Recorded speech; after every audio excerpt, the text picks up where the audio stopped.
All right. How's everybody doing? Happy Saturday. Hope you all are well. Having a great weekend so far. Let's see here. Whoops, wrong button. There we go. Right button. Sorry, just setting up the live stream here. So I hope everybody's well. I kind of wanted to piggyback off of last week's live stream, talking about just like general musicianship ideas. I wanted to talk about a book that I got here. It's this Bach Harmonized Chorales and Choral Melodies. Hope you can all see that. This is a book that I really dig into from time to time. It has can show you like some examples there. Hopefully you can see that. It's just 4-part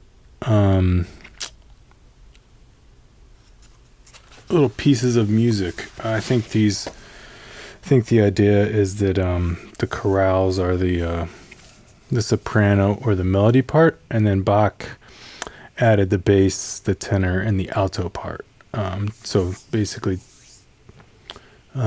he produced in the parlance of our time. But he would take the melodies that were known at the time, and then he would fill them out with his own notes. And these are great exercises because they are really a solid foundation in terms of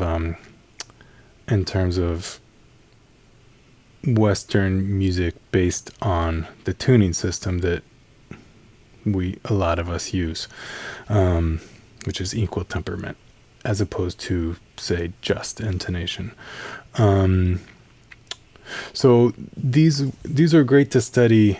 I've got a lot out of them, and I'm going to hopefully impart some of what I've gotten out of them with you all. So let me put this over here.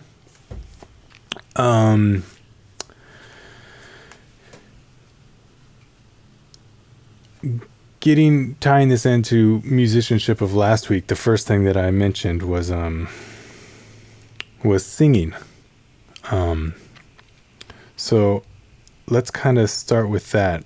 Let me play actually the first little bit of the chorale that I've been working on. It's a very small piece, and I'm probably going to mess it up because I'm playing in front of people. But here it is. All right. First notes off the bat were wrong. Here we go. Let's try this again.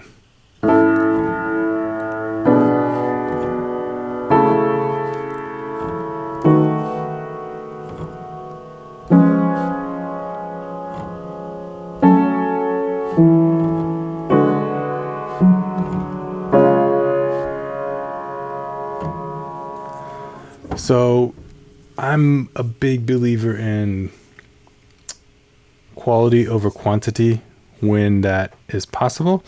So just a short little, few bars that was. So that was four voices, 4 different parts. And now what I would like to do is break that down. And I guess we can start with the melody. So let's see here. We have...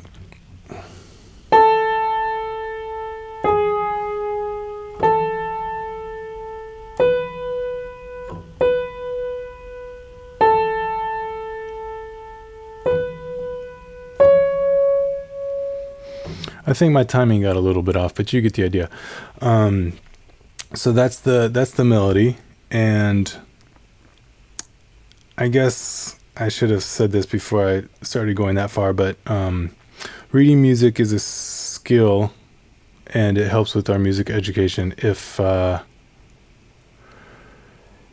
if you don't know how to read music, it is a lot easier than it may seem, and you can learn it with just I'm sure there's tons of videos on YouTube about how to learn how to read music. Anyways, it's really easy to do, and it's another skill that helps us get good at music, so we might as well learn about it. In this case, reading 4-part harmony can be a little bit difficult. That's why I chose a really condensed few bars to play, and then I just memorized it, and then I didn't have to worry about reading it. So extracting from those 4 parts the soprano part, the melody, which I had just played. Now I'm gonna extract the bass part. So how does this sound? It was like,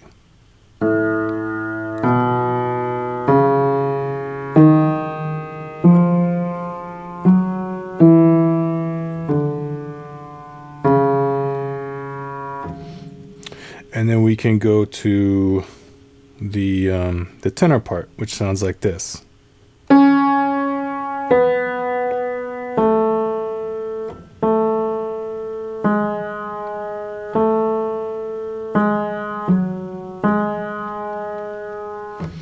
And let's go to the alto part just to finish it out.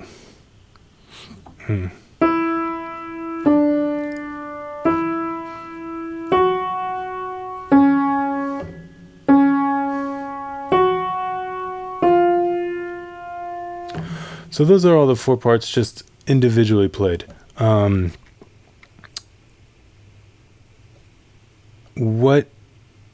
Once we get them under our fingers, in this case I'm playing a piano, maybe somebody's playing a guitar or what have you, it's always good to sing those voices as well. So once you have the bass part of the piano,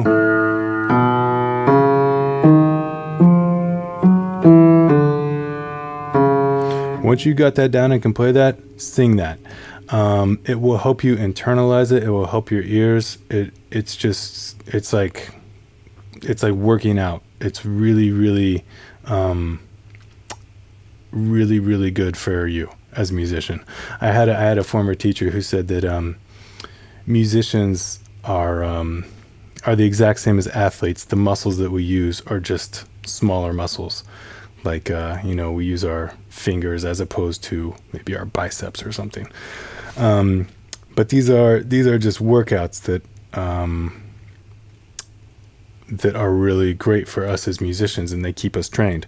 So I'm a big fan of singing all the voices. Once you can play all the voices individually, then sing them all individually. And then you can start adding them in together. No reason to get too far ahead.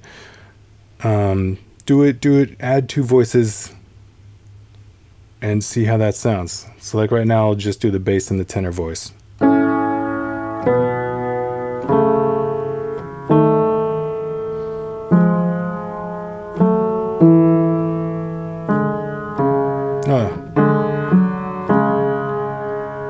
One more time.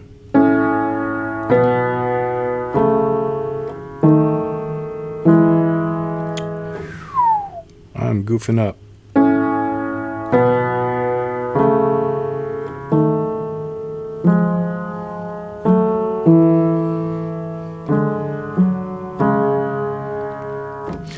And then when you're playing the 2 voices, then sing the bass voice. Sing the bass voice, play the tenor voice.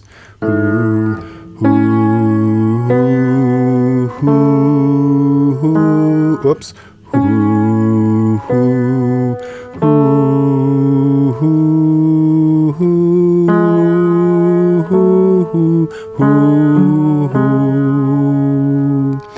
And then once you got the bass voice, sing the tenor voice.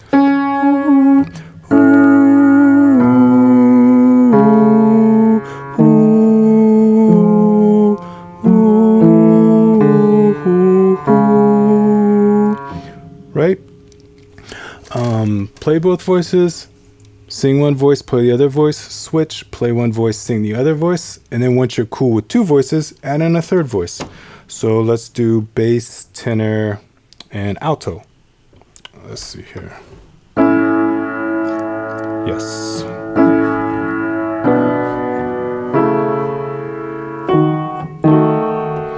Sorry, it's almost kind of a brain trick to do less than the four voices. Let me try this again.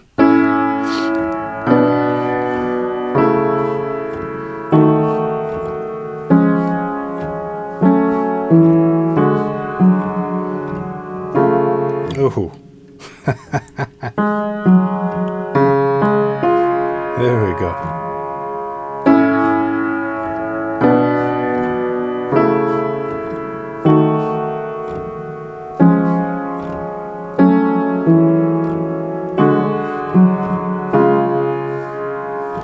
And I will not make anyone listen to my voice anymore, but same thing applies. Sing the bass and play the tenor and the alto. Play the bass, sing the tenor, play the alto. Play the bass and the tenor, sing the alto. And you get the pattern here. You're adding one voice and then, integrating it. Make sure you sing every single voice every time you add it. And eventually you will have the whole piece under your fingers, all four voices, and you will be able to sing all four voices. If they are out of your range, what you can do, and this is good practice regardless, take the entire piece and move it down an octave, or take the entire piece and move it up an octave. Something that I like to do is I will take the entire piece and maybe move it up 2 octaves, and I will start whistling. I will, instead of singing one of the parts, I will whistle one of the parts. It's all about me trying to train my ears to hear as good as they can. And sometimes things sound differently when they're super, super high versus when they're super, super low. And learning to get my ears wrapped around everything from the highest to the lowest. This is a good exercise to do that. I know it may seem kind of crazy to play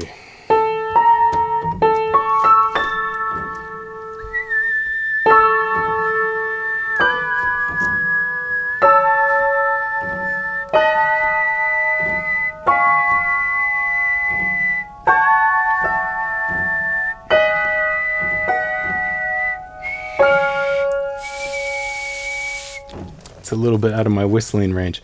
But anyways, you get the idea. It's really important to just come at the music and understand it and hear it from as many different ways as you possibly can. Let's see here. The last thing that I wanted to mention was, I don't know, maybe a couple years ago I was trying to learn how to sing better. So I was taking like a little informal lesson with a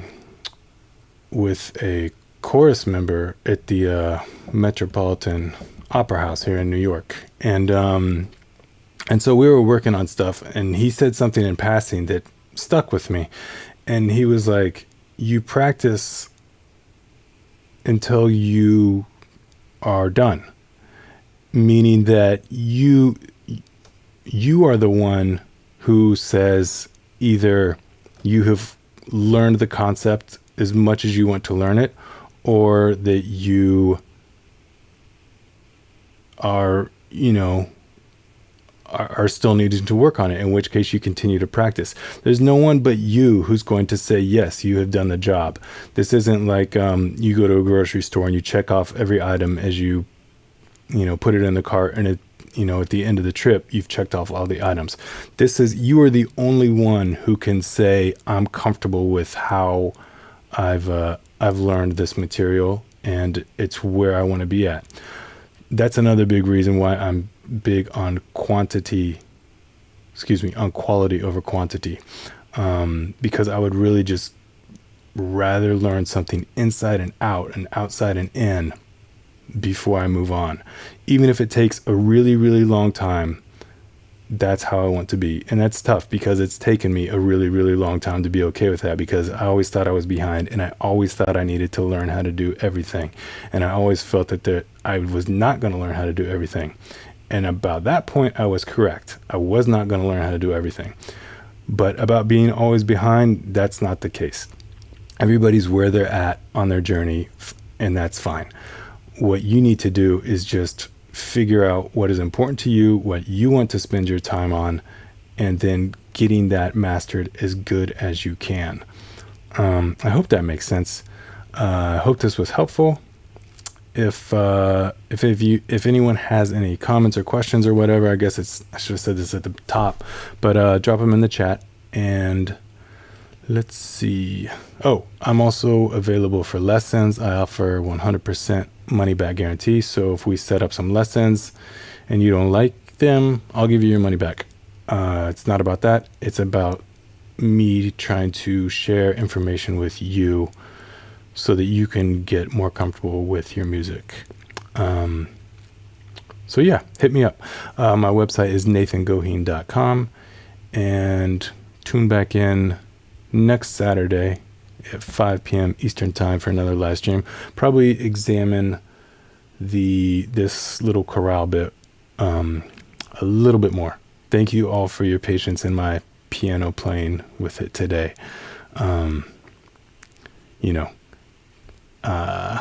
It is what it is. I wish my piano playing was better, but it is what it is. So I'll see you all next week. Have a great week, and happy Halloween, everybody. Happy Halloween.